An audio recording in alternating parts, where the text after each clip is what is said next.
आज बिहार पुलिस मुख्यालय में state research crime bureau Patna अपर पुलिस महानिदेशक की अध्यक्षता में प्रेस कॉन्फ्रेंस आयोजित की गई, जिसमें सुधांशु कुमार ने कहा कि राज्य आज न्याय और विकास की राह पर तेजी से अग्रसर है। इस विकास यात्रा को सुरक्षित और सुचारू बनाने में पुलिस की भूमिका सर्वोपरि है। विधि व्यवस्था के सशक्त संरक्षण, सुरक्षा और जन संपर्क को बेहतर बनाने के लिए पुलिस बल को अत्याधुनिक उपकरणों से सुसज्जित किया जा रहा है। राज्य सरकार की योजनाओं के तहत कई महत्वपूर्ण क्षेत्रों में उल्लेखनीय उपलब्धियां हासिल की गई है। एक सुरक्षित और सशक्त समाज की ओर कदम बढ़ाया गया है। सुनिए पूरी प्रेस कॉन्फ्रेंस। नमस्कार। आधुनिकीकरण प्रभाग की ओर से ये दूसरी प्रेस कॉन्फ्रेंस है जिसमें आपका स्वागत है। जैसा कि आप सभी जानते हैं कि राज्य न्याय के साथ विकास के पथ पर अग्रसर है और इस गति को बनाए रखने के लिए लोक व्यवस्था का संधारण, विधि व्यवस्था का संधारण, इन सब में पुलिस की भूमिका सर्वोपरि और बहुत व्यापक होती है। इसलिए आवश्यक है कि पुलिस को का क्षमता संवर्धन लगातार किया जाए और उसको उसकी जरूरत की सभी उपकरण आदि से सुसज्जित किया जाए। ये जिम्मेदारी आधुनिकीकरण प्रभाग की है और इसके तहत पिछले वर्ष और इस वित्तीय वर्ष में लगातार गृह विभाग की स्वीकृति के बाद कई सारी उपलब्धियां हासिल हुई हैं, खास करके क्षमता संवर्धन में, जिसकी ओर मैं आपका ध्यान आकृष्ट करना चाहता हूं। यदि हम वैज्ञानिक अनुसंधान के पहलू को देखें तो उसके प्रोत्साहन के लिए कई सारी योजनाएं ली गई हैं। जैसे जो अभी नव अधिनियमित 3 नए आपराधिक कानून हैं, इसमें प्रावधान है कि श्रव्य दृश्य यानी ऑडियो विजुअल इलेक्ट्रॉनिक संसाधनों के प्रयोग की अनिवार्यता की गई। उसको देखते हुए बिहार पुलिस के सभी अनुसंधानकर्ताओं को लैपटॉप जो करीब 60,000 मूल्य का है और स्मार्टफोन जो करीब 20,000 मूल्य का है, उसको उपलब्ध कराने के लिए 190 करोड़ की राशि स्वीकृत की गई थी 2024-25 में, और इसमें लगभग सभी जगह अनुसंधानकर्ताओं ने परचेज कर लिया। इन्हीं 3 कानूनों में 7 या 7 वर्ष से अधिक सजा वाले आपराधिक कांडों में विधि विज्ञान प्रयोगशाला के वैज्ञानिकों का भी घटनास्थल के निरीक्षण करने की अनिवार्यता थी। उसके दृष्टिगत वित्तीय वर्ष 2024-25 में 15 करोड़ की लागत से कुल 34 अदद मोबाइल फोरेंसिक वैन भी क्रय किए गए। इसी प्रकार फोरेंसिक उपकरणों के संवर्धन में भी क्रय हेतु वित्तीय वर्ष 2024-25 में करीब 9.5 करोड़ की राशि का पुनर्वैधिकीकरण यानी रीवैलिडेशन गृह विभाग से प्राप्त हुआ है और राशि की विमुक्ति की जा चुकी है, जिसमें विभिन्न उपकरणों का क्रय किया जा रहा है। CCTNS परियोजना, जैसा कि आप सभी जानते हैं, ये चल रहा है और इसके निर्बाध एवं सुगम क्रियान्वयन हेतु भी इसमें कई सारे हार्डवेयर्स वगैरह के परचेज शामिल होते हैं। उसके लिए भी वित्तीय वर्ष 2024-25 में करीब 12.5 करोड़ रुपए की स्वीकृति मिली है और राशि विमुक्त कर दी गई है। 9 पुलिस रेंज स्तर पर क्षेत्रीय विधि विज्ञान प्रयोगशाला के भवन निर्माण हेतु कुल राशि 50.5 करोड़ की स्वीकृति भी वित्तीय वर्ष 2021-22 में की गई थी, जिसके परिणाम स्वरूप आज की तिथि में 4 विधि विज्ञान प्रयोगशाला जो क्षेत्रीय स्तर पर कार्यरत होने हैं, पूर्णिया, गया, सारण एवं मुंगेर, इसमें निर्माण कार्य पूर्ण हो चुका है और शेष जो 5 हैं, बेतिया, रोहतास, सहरसा, बेगूसराय एवं दरभंगा में भी निर्माण कार्य समाप्ति पर है।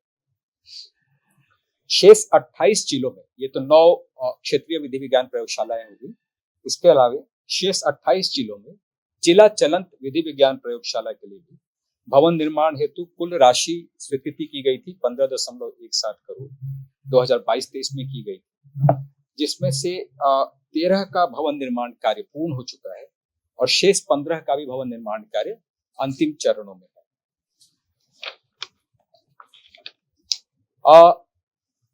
जहां तक अत्याधुनिक संचार व्यवस्था का प्रश्न है, इसको भी सुदृढ़ करने के लिए विभिन्न प्रकार के संचार उपकरणों या उपस्करों की परचेज के लिए, क्रय के लिए वित्तीय वर्ष 2024-25 में 24.33 करोड़ की राशि की स्वीकृति मिली है और राशि भी विमुक्त कर दी गई है। इस वर्ष में इसका उपकरण भी कई सारे खरीद लिए जाएंगे। यातायात व्यवस्था भी वैसी ही एक चुनौती है जिसके लिए लगातार क्षमता संवर्धन की आवश्यकता है। इसमें भी पिछले वित्तीय वर्ष में करीब 59 करोड़ रुपए की स्वीकृति मिली थी, जिसमें से काफी सारे आइटम परचेज किए जा चुके हैं। मुख्य रूप से बॉडी वॉर्न कैमरा, जिसको सभी यातायात कर्मियों और पदाधिकारियों को पहनना अनिवार्य होगा, के अलावे बैरिकेड, एलईडी बेटन वगैरह वगैरह की क्रय की प्रक्रिया चल रही है और वो अंतिम चरण में। सुरक्षा, इस शीर्ष के तहत पटना सचिवालय के सभी भवनों, परिसरों यथा पुराना सचिवालय, अधिवेशन भवन, सिंचाई भवन, विकास भवन आदि में सुरक्षा हेतु सीसीटीवी प्रणाली के अधिष्ठापन के लिए भी करीब 29.24 करोड़ की स्वीकृति मिली है और इसमें भी हार्डवेयर परचेज वगैरह की कार्रवाई जारी है। इसको भी जल्दी ही पूर्ण कर लिया जाएगा। इसके अलावा सभी जिला मुख्यालयों स्थित न्यायालय एवं माननीय उच्च न्यायालय पटना की सुरक्षा व्यवस्था हेतु भी विभिन्न प्रकार के सुरक्षा उपकरण या उपस्कर आदि के क्रय के लिए इस वित्तीय वर्ष में 22.8 करोड़ की राशि की रिवैलिडेशन मिली है, स्वीकृति मिली है और राशि विमुक्त कर दी गई है, जिससे इनकी सुरक्षा व्यवस्था बेहतर हो सकेगी। अब हम विशेषीकृत इकाई की बात करें तो एसटीएफ में सेंट्रल मॉनिटरिंग सिस्टम के अधिष्ठापन हेतु वित्तीय वर्ष 2024-25 में 11 करोड़ की परियोजना की प्रशासनिक स्वीकृति मिली है और इसमें भी काम तेजी से चल रहा है। उसी प्रकार एसटीएफ को सुदृढ़ करने के लिए और प्रशिक्षण कार्य हेतु विभिन्न प्रकार के उपकरणों की आवश्यकता होती है।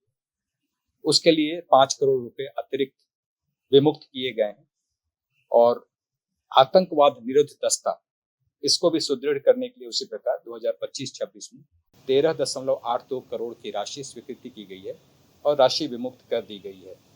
आपको मालूम होगा कि बिहार पुलिस संगठन की कई विशेषीकृत इकाइयों के लिए क्षेत्रीय स्तर पर कार्यालय भवन बनाने का भी एक प्रस्ताव था।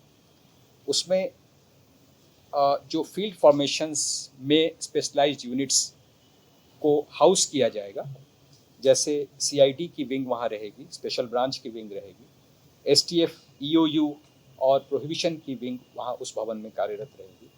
तो इन 11 क्षेत्रीय कार्यालयों के लिए संयुक्त भवन के निर्माण हेतु 65.47 करोड़ की राशि राज्य सरकार द्वारा स्वीकृत की गई है और इसमें से 4 जो क्षेत्रीय कार्यालय हैं, पूर्णिया, मुंगेर, सहरसा और मुजफ्फरपुर, इनका निर्माण कार्य पूर्ण हो चुका है। जो शेष 7 हैं, सारण, बेतिया, गयाजी, रोहतास, दरभंगा, भागलपुर एवं बेगूसराय में भवन निर्माण कार्य ये भी अंतिम चरण में है।